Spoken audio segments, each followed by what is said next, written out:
திமுக அதாவது முதல்வர் ஒவ்வொரு இடத்துலையும் இன்னமும் அவரை கரூருக்குள் செல்ல விடாமல் என்ன செய்யணுமோ திமுக அதை செஞ்சுட்டு இருக்கு. ஒரு முதல்வர் கரூருக்கு இப்ப உங்களுக்கு புரியுதுல, இன்னைக்கு முதல்வராக இருக்கும் பொழுதே அவரை கரூருக்கு செல்ல விடாமல் என்ன செய்யணுமோ அதை அவங்க உடனே செய்யறாங்க. நாங்கள் அப்போ முதல்வராக இல்லாத பொழுது போன வருஷம் எப்படி இருந்துக்கும் நீங்க யோசிச்சு பாருங்க. நாங்கள் ஒரு இடத்துல கரூருக்கு அந்த ஒரு மாசமும் நான் திரும்ப அதை ஏன் ஐடேட் பண்றேன்னா, அந்த ஒரு மாசத்துல பல முயற்சிகள் செஞ்சோம். சரி இன்னைக்கு போலாம்னு சொன்னால் நாங்கள் ஒரு இடத்தை தேர்வு செய்து சொல்லுவோம். அவங்க இந்த இடத்தை தரமாட்டோம்னு அந்த ஓனரை மிரட்டி இந்த இடம் கூடாது நாங்க சொல்ற இடத்துல பண்ணோம். அவங்க சொல்ற இடத்துல 100% பாதுகாப்பு, ஒரே நேரத்தில் 1 லட்சம் பேர் கூடக்கூடிய இடம், 100% பாதுகாப்பு இல்லாத ஏன் அந்த இடத்தை ரெஃபர் பண்றீங்கன்னு கேட்டா பதில் இருக்காது.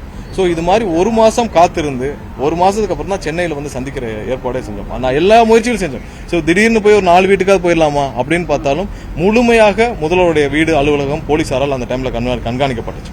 போன வருஷம் எந்த இடத்துலயும் எப்பவுமே முதல்வரோட ஒரு ஸ்டைல் என்ன, திடீர்னு போய் நைட்ல போய் எல்லா வீட்லயும் சந்திச்சுட்டு வருவார். ஏன்னா அந்த தூத்துக்குடி துப்பாக்கி சூடு அப்பயும் அப்படிதான், புதுக்கோட்டையில் அந்த ஒரு லாக்அப் டெத்லயும் அப்படிதான், எல்லா இடத்துலயும் திடீர்னு அந்த மாதிரியான முயற்சிகளும் இப்ப நடந்தது.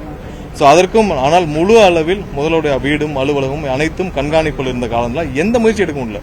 இப்பவும் பாருங்க, முதல்வராக இருக்கும் பொழுதும் கரூருக்கு செல்ல முயற்சி நடந்தவுடன் அனைத்திற்கும் ஒரு பெட்டிஷனை போட்டு நிப்பாட்டுற வேலையை பண்றாங்க. கண்டிப்பா அனைத்தையும் மீறி கண்டிப்பாக பொதுமக்களை கண்டிப்பாக முதல்வர் போய் சந்திப்பார். இவங்க என்ன செஞ்சாலும் இப்ப இவ்வளவு தூரம் இருக்கிறவங்களுக்கே கரூருக்கு முதல்வர் போறனால் என்ன பிரச்சனை, என்ன பயம், என்ன பிரச்சனை? திமுக என்ன பிரச்சனை?